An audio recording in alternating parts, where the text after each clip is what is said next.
What is unconscious bias? Well, that's where your brain forms an opinion about people automatically and without intention, and those biases can influence your behavior, usually in an unfair way. Shocking, right? Whether you like to admit it or not, research suggests that you've got some unconscious biases. It's not your fault, don't worry. Think about this, you're watching a cartoon, a bad guy appears, it's usually a man, and he's got a German or maybe a Russian accent. He hasn't done anything yet, but you know he's the baddie just from the way his voice sounds. Why is this?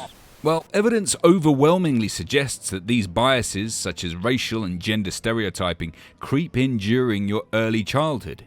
The potential for this prejudice is hardwired into us as human beings, which is sad to note. Fortunately, you can do something about it. If you're aware of your biases, you can use your intelligence and critical skills to see that it is wrong and act against it. We've all got that ability. It's hard to say where these biases come from. Evidence suggests that you pick them up during your early years. So whatever influences you can create such biases. Your parents, the media you pay attention to, your teachers, friends or peers. Just growing up in a place that is predominantly one religion or race can have a stealthy effect or a positive or negative association.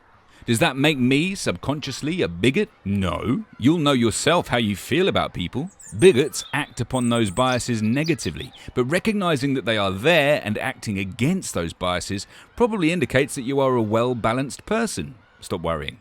Let's be honest, it's extremely difficult to escape the culture we were raised in.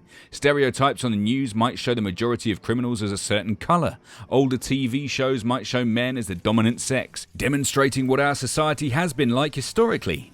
Luckily, times are changing, and so are attitudes. Society in general is much more accepting and diverse.